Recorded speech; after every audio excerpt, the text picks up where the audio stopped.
माझा मतदारसंघ सोडून, माझा तालुका सोडून मी कुठं जात नाही. माझा मतदारसंघ, माझा तालुका आहे, मी इथंच आहे. काहींना वाटतंय 2029 2029, पण त्यांना पण मी परत अजून ठासून सांगतो, त्यांना अजून ठासून सांगतो की 2029ची स्वप्न जावळीमध्ये बघू नका. शेवटी या मतदारसंघांच्या पुनर्रचना करणारा सगळ्यांचा एकच बॉस आहे, त्याचं नाव देवेंद्र फडणवीस आहे. त्यामुळं कसे मतदारसंघ करायचे हे आम्हाला चांगलं माहित आहे. तुम्हाला सोय करून पाहिजे असेल तर मला येऊन भेटा, मी तुमची आमच्या साहेबांकडनं देवेंद्रजींकडनं सोय करून देतो. पण गरज नसताना मला जर डिवचलं आणि माझ्या जर नादाला लागला फोन तर मी सुद्धा छत्रपतींची अवलाद आहे, लक्षात ठेवा.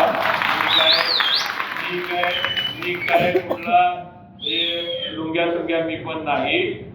सदाभाऊंनी सांगितलं, आता सदाभाऊंची मला वाटते थोडी माफी आम्हीच मागितली पाहिजे सातारकरांनी, कारण भाऊ म्हटले ती वस्तुस्थिती आहे.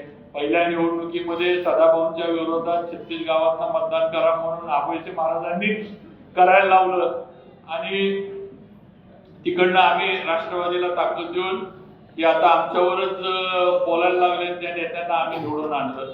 आता ठीक आहे भाऊ, झाली चूक आमची द्यावाला आमच्या वडिलांची, काय करायचं. आता वडील नाहीत पण आम्ही आता त्यांच्या वतीनं मी माफी मागतो की पुढे जाऊन असं आमच्यावरच गेम होणार होती हे आम्हाला पण कुणाला माहित नव्हतं. ज्यांना आपण साथ देतोय, ज्यांना आपण सत्तेत आणतोय ते 5, 10, 15 वर्षांतर आपलाच काटा काढायची भाषा करणार आहे हे आम्हाला माहित नव्हतं. पण झालं, आता आम्ही पक्ष म्हणून पवार साहेबांवरचं त्यावेळेचं प्रेम बिम, पक्षाची निष्ठा वगैरे या सगळ्या गोष्टी आम्ही मानून केलं.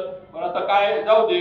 शेवटी तुम्हाला पण माहित आहे दुनिया ही गोल आहे, हिरोन सगळं चक्र तिथंच येतं, कुठं ना कुठं परतफेड भाऊ करायलाच लागते, तुम्हाला माहित आहे. त्यामुळे बघू वेळ आल्यावर परत काय असं जे कुणाला वेळ चुकत नाही आणि कुणाला काय नाही. परमेश्वरानं सगळ्यांना इथं पृथ्वी तळावर संधी दिलेलीच आहे.